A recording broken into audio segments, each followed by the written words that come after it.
We are joined now by Peter Bleksley, former Metropolitan Police detective. Peter, welcome.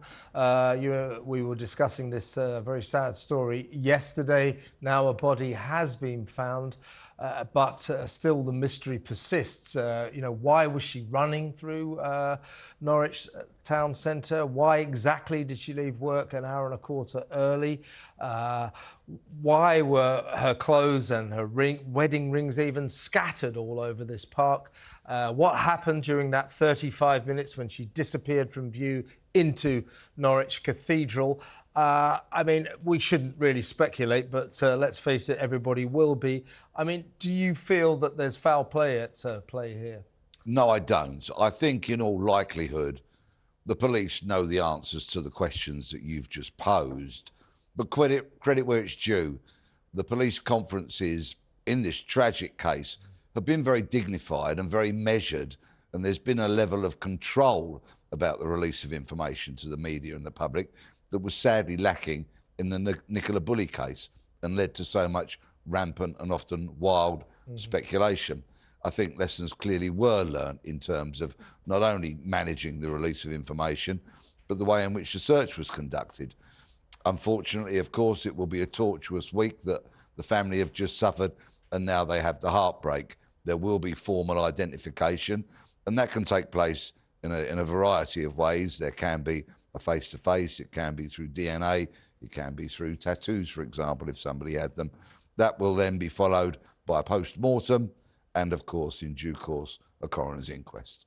Yeah, but it doesn't stop there, does it? Because they may have discovered the body. They'll now need to piece together what happened in the run-up to that, what led to that, the cause of death, which is still, we can suspect that there wasn't anyone else involved, but that, of course, needs to be ruled out. Yes, but let's remember the police know an awful lot that we don't, and they've been very bullish by saying that they were pretty convinced that Gaynor had gone into the water.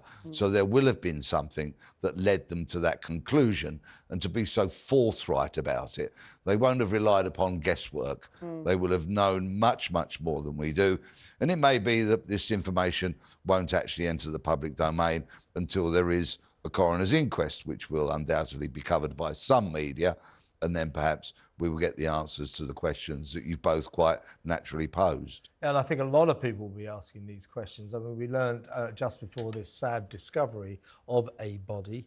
I suppose technically we could say it hasn't been identified yet, but I think it's fair enough to form our conclusions there. But her friend, just before the discovery, her friend Julie Butcher, who she spoke to on the phone just before she went missing, said that it was a perfectly happy conversation and they had arranged to play tennis after Christmas.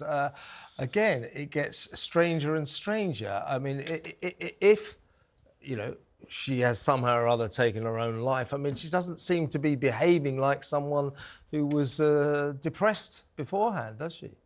I'm afraid those that take their own lives often don't follow a template. There can be such a variety of reasons that people have a tortured soul and choose to do that. It doesn't seem to be remotely consistent from the experiences that I had, including losing a friend who took his own life only this year. People sometimes put on the front when deep down inside they're hurting. Yeah. We'll have to wait and see. I want the coroner's inquest to run its course, and then perhaps we will be able to speak definitively about this really sad and tragic case. Ryan, I know this isn't necessarily your newspaper beat, doing politics and not necessarily crime stories, but it's an interesting question for journalists, isn't it? That so many times there are cases like this that capture the public's imagination. We might not know the person, but for reasons, I suppose, independent to us all, we kind of want to know what's gone on. We want to know all the gory details. But how much right do we have as the public to that information? And how does a journalist manage what they then put into the public domain that they've found out? I think sometimes you have to take a sort of grown-up attitude to what the police can probably tell you off the record and what you can put in the public domain. And I think you hear old school stories of policemen and journalists having conversations, going back 20, 30 years, where they will tell you something that is not set for the public domain, but it actually just forms your reporting. So it may be, some people might see it slightly scandalous about someone's personality, but actually you just need to hold back a little bit. And it's not right that the family should be put through that. And that's why you don't always have to print everything that you know. I mean... And with a view to that, Peter, Ryan's exactly right. So we are now in that difficult position for the police, I think, where they have to respect the privacy of probably a grieving family. But at the same time, there's such a surge of massive public interest in this that if you don't keep the public happy, you know what will happen. It'll be like what happened with Nicola Bulley. People start descending on the place, trying to investigate the crime themselves, going round to the family's house. So in order to protect the family, the police are going to have to somehow or other, shall we say, deal with the public's curiosity. How do you go about that? Yes, when the police create a void or a vacuum, it will get filled. Which is what happened with Nicola Bulley. Indeed, and in this day and age with social media being such a thing, that can often be unhelpful and hurtful kind of gossip, speculation, rumour and the such like. I, of course, come from a period of policing evolution when we met with journalists and we did have a pint or two and we did discuss things that we wouldn't necessarily want to get into the public domain, but there might be a subtext written into an article, for example. There might be something that those reading between the lines might be able to join dots with. And I'm sorry I'm talking in riddles, but that's how we did with journos, and that's what journos might have put into their newspapers. But of course, since the Levinson inquiry, those kind of days are long behind us now.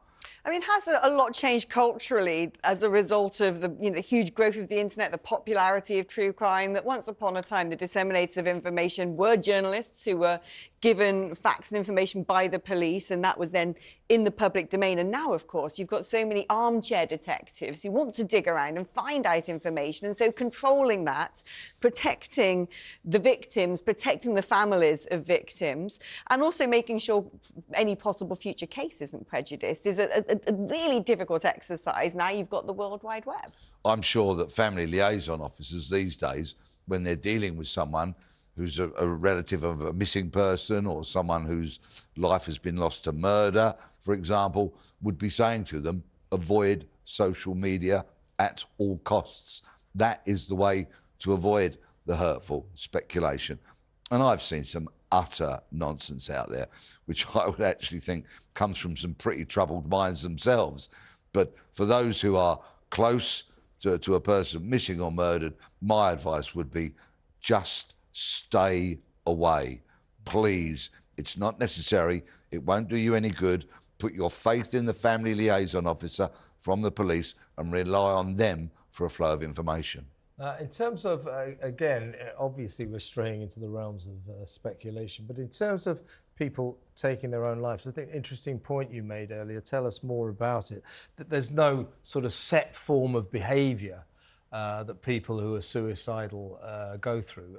So, you know, it's hard to work out what was going on and you can't actually sort of stipulate, well, clearly she didn't take her own life because she did this, or clearly she did because she did this. It's a grey area and there's no hard and fast rules in this arena, I'm assuming.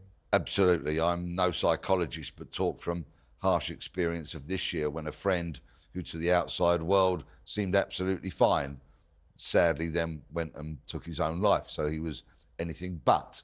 And without psychological qualifications, I can merely refer to experiences from policing with dealing with suicides. It would often appear that there was not a template, there was not a structure that people would follow. I'm afraid the workings of a troubled mind are often unpredictable to us all. Very interesting what you said about suicidal people sometimes have a tendency to cover up their inner anguish and present a kind of happy, snappy image to an unsuspecting world. And people with depression, for example.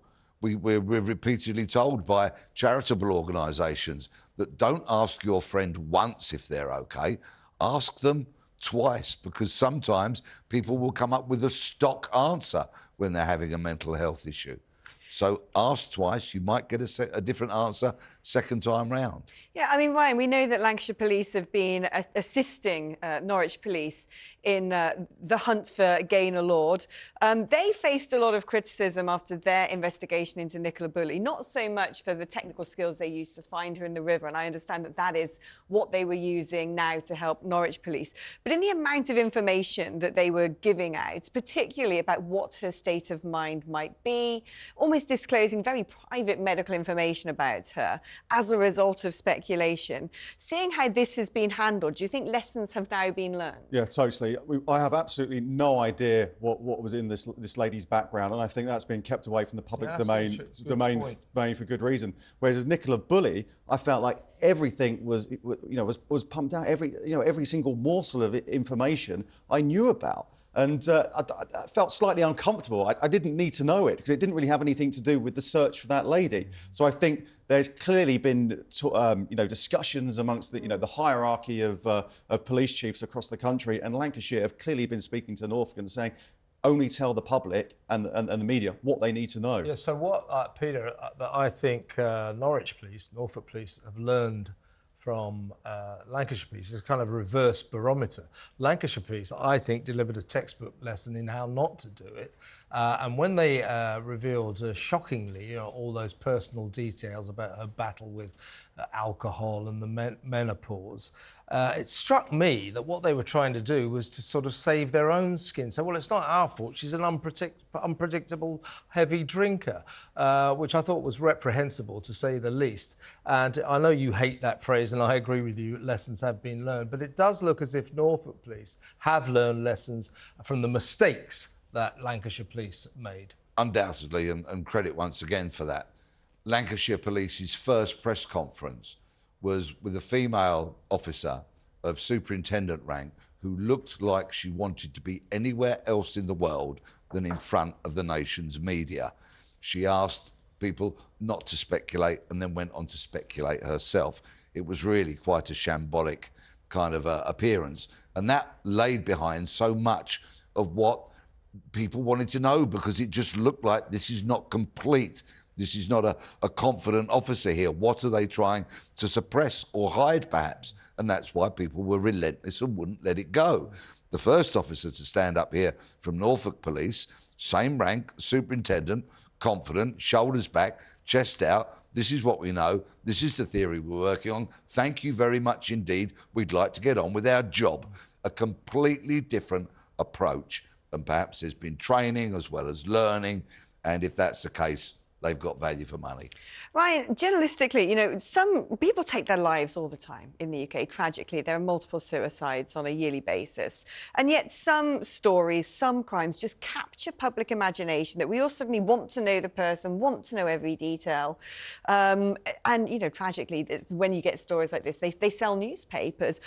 Why is that? What are the sort of ingredients that suddenly make the public go, this is a fascinating case? I think I go back to a couple of the stories that I've covered as a news reporter over the years. I go back to one of the first stories was the Soham incident, and you have that very emotive picture of those two young girls in Manchester United shirts, and everyone can relate to it. So everyone wants to know about it, and it did create a frenzy around that. And I go back to the Joanna Yates case that I covered also in Bristol. Again, you had this young lady, a young professional, walking back through a very sort of affluent part of Bristol. It was sort of a time of year where it's Christmas and everyone thinking about family and wanting to be together. So I think sometimes you just bring all these elements together and it just captures the public's imagination and they just want to know more. On a purely cynical journalistic basis, this is a great story, and the reason is people absolutely are compelled by these mysteries. I mean, I have been compelled by this one. We were all compelled by what the hell happened to Nicola Bulley. Why was the dog there? Why was the lead there? Why is her mobile phone there? Now, this case, though, Peter, brings up many more mysteries than the Nicola Bulley case. This chain of events from why did she leave work early? You know, what did she do when she got to Norwich Cathedral? You know, why somebody said she was seen doing yoga in the park. You see what I mean? The reason this story is so big, and it will be massive over the papers tomorrow. There'll be very little else in the papers. Maybe Prince Harry might get a look in, but apart from that, is because of this incredibly intriguing mystery. Yeah, because when the ordinary life becomes extraordinary in a very short space of time, it's gripping and people are interested in it. Criminologists and psychologists don't like me saying this, and I'm just parking this story for a moment, but I've often said, don't try and make reason of an unreasoned mind. Don't try and draw out some kind of motive, for example. Detectives often get obsessed by motive. Why did somebody do this? Occasionally, a mind is so troubled, is so disturbed, that you simply cannot make sense of it. You just have to deal with the circumstances as you find them, the evidence as you discover it, and then build a case around that. Sometimes endlessly searching for an answer that you're never going to find leads you down blind alleys. Guys, thank you ever so much.